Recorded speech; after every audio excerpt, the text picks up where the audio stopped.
Hello दोस्तों, तो आज मैं जब इनइक्वालिटी पढ़ रही थी तो मैंने सोचा क्यों ना मैं आपके साथ भी इसके कॉन्सेप्ट को शेयर करूं। वैसे तो काफ़ी सारे वीडियोस अवेलेबल है, पर जो भी मैंने प्रिपरेशन के ड्यूरिंग सीखा उससे मैं उसको शॉर्ट में थोड़ा सा एक्सप्लेन कर देती हूं। अगर ये आपको बेनिफिट लगता है, हेल्पफुल लगता है, तो आप इसको ज़रूर से ज़रूर देखें।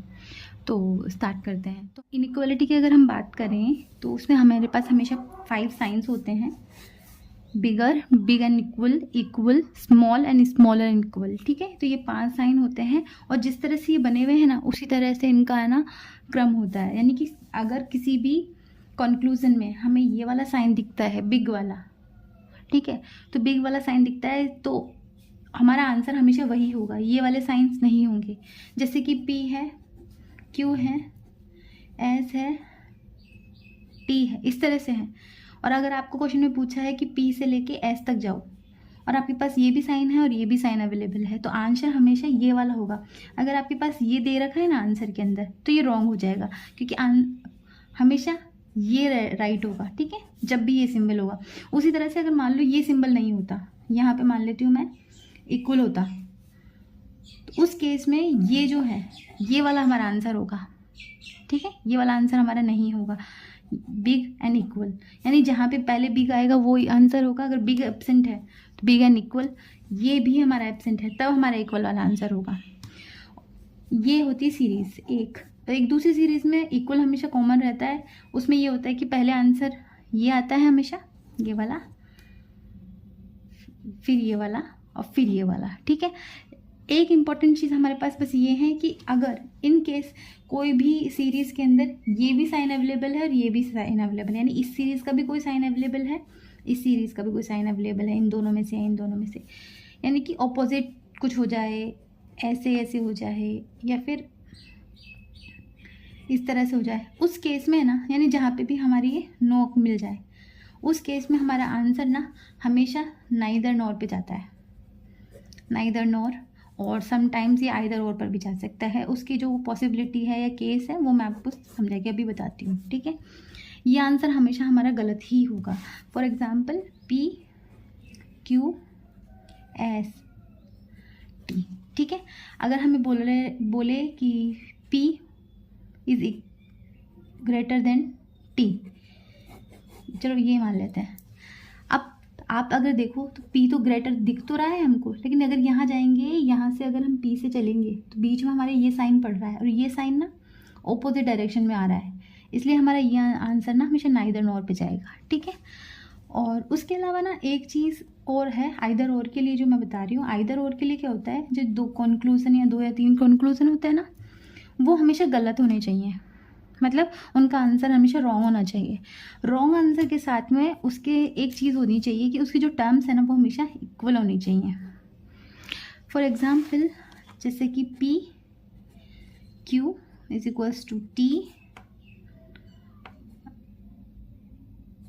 आर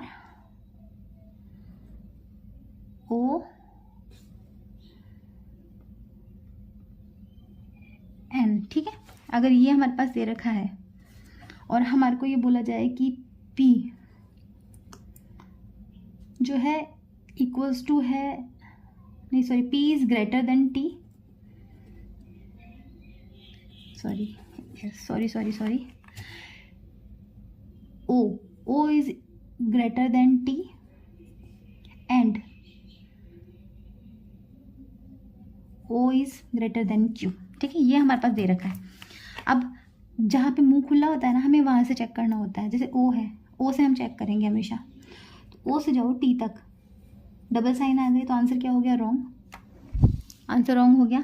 और अगर हम O से Q तक जाए तो सेम, 2 हमारे पास बीच में साइन अपोजिट आ गए तो ये भी रॉन्ग, आंसर दोनों रॉन्ग है। तो हमारे पास ऑप्शन क्या है, नाइदर नॉर या आइदर और। लेकिन ओ सेम आ रहा है और टी और क्यू वैसे डिफरेंट है, लेकिन क्यू बराबर टी है, यानी टी और क्यू इक्वल है, तो या तो इसको टी मान लो या इसको क्यू मान लो। देखा जाए तो ये एक ही हो गया ना चीज़, और जब एक चीज़ हो जाती है तो हम आइदर और का आंसर लगा देते हैं उसके अंदर। बस यही आइदर और का और नाइदर नॉर का डिफरेंस होता है। अब हमें ना कुछ क्वेश्चन से इसको समझे करेंगे, क्योंकि ईजी क्या होता है ना कि एक सीरीज़ में जब हमारे पास अवेलेबिलिटी होती है ना तब ईजी हो जाता है करना। ठीक है, जैसे कि ये सीरीज़ है तो आपको बहुत इजी आंसर आप निकाल सकते हो। लेकिन जब हमारे पास है ना ऐसे कोमा की फॉर्म में आते हैं तब हमको थोड़ा सा ना हार्ड लगने लग जाती है चीज़ें, तो हम उसको करते हैं। ठीक है, तो मेरे पास है ना SBI PO की ये बुक है, इसके अंदर से मैं क्वेश्चंस कर रही हूँ। ठीक है, ये PYQs ही हैं, तो PYQs के करके फिर हम लोग ट्राई करेंगे कि हम लोग कैसे उसको करें। ठीक है, ओके लेट्स स्टार्ट। तो अगर आप देखो तो सबसे पहले हमारे पास में है ये वाली सीरीज़। आई विश आपको ये दिख रहा होगा, एक सेकेंड। हाँ, तो देखो ये दिख रहा है। अब हमको क्वेश्चंस को सॉल्व कैसे करना है, सॉल्विंग स्ट्रेटजी क्या है। सबसे पहले हमें देखना है कंक्लूजन। कंक्लूजन है हमारे पास ST, स्टार्ट फ्रॉम S, क्योंकि S की तरफ मुंह खुला हुआ है, यानी जहाँ मुंह खुला होता है ना हमें वहाँ से चेक करना होता है हमेशा। अब S से T तक जाना है, और ऊपर वाली सीरीज में ना कोमा है। ठीक है, और हमें ना जो स्टेटमेंट दे रखा है, स्टेटमेंट में सबसे इंपॉर्टेंट चीज़ होती है कॉमन टर्म क्या है। अगर मैं इसमें कॉमन टर्म की सर्च करूँ तो इसमें कॉमन टर्म है y, और y कॉमन टर्म होने के साथ बहुत इंपॉर्टेंट फैक्टर बन जाता है। हमें S से T तक जाने की ज़रूरत नहीं पड़ती है, हमें S से T तक जाने की सिर्फ तब ज़रूरत पड़ती है जब आंसर सही होता है। अगर आंसर गलत होता है ना तो y पे आके वो रुक जाता है, समझ रहे हो। जैसे S है,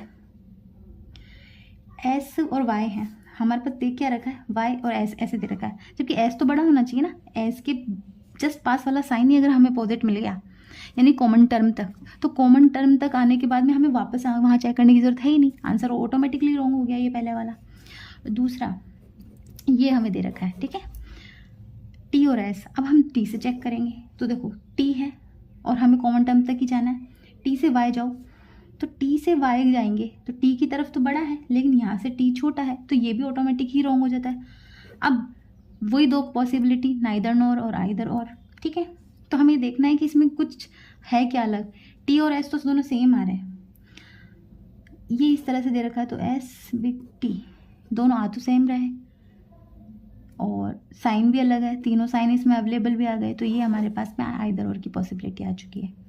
ठीक है, ये भी होता है, ये हो गए दोनों कॉमन टर्म प्लस में तीन अपोजिट साइन। इन केस ये ऐसा होता ना इस तरह से, तो ये हमारा आइदर और नहीं होता, तो ये हमारा आइदर हो गया है। सेकंड क्वेश्चन आप देखो, हमारे पास क्या है। सबसे पहले हम ट्राई क्या करेंगे, कॉमन टर्म। कॉमन टर्म हमारे पास उसके अंदर n है। अब हमें n तक आके रुकना है सबसे पहले, तो m से लेके s जाना है, तो m से n, बिल्कुल n तक जाया जा सकता है। फिर n से यहाँ आ जाओ, n से s जाया जा रहा है, यानी कि ये राइट है। सेकंड है n से q, अब n से ही हमें q तक जाना है, तो n से जाओ q। ठीक है, n से q जा रहा है, बिल्कुल मुंह खुला हुआ है, बिल्कुल q तक पहुंच गए। और साइन देखो, अब साइन हमको देखना है, साइन इससे बड़ा इसमें कुछ भी नहीं है, यही साइन है, तो इसलिए ये भी आंसर सही है, तो बोथ राइट। ठीक है, ये हमारा आंसर हो गया। उसी तरह से ये एक तो लॉन्ग सीरीज में आ गया है, इसको भी आप कर ही लो।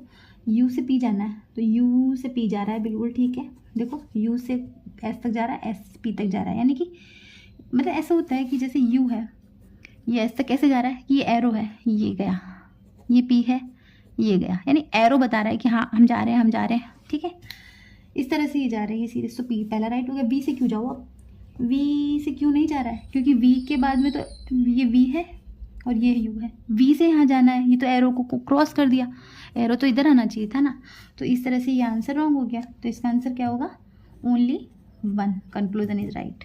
इस तरह से हमको क्वेश्चन करने हैं। अगर आपको कोई भी प्रॉब्लम हो ना तो आप मुझे कमेंट सेक्शन में लिखो, मैं उसको और थोड़ा एलेबोरेट करके बताऊंगी। उसके अलावा ये प्रीलिम्स बेस्ड जो इनइक्वालिटी होती है ना, वो इसी तरह से आती है। हम और क्वेश्चन सॉल्व करेंगे सेकंड पार्ट के अंदर, और मेंस की जो होगी ना उसको अच्छे से कैसे सॉल्व करना है इसके लिए अलग से वीडियो में डाल दूंगी। ठीक है, ओके, थैंक यू।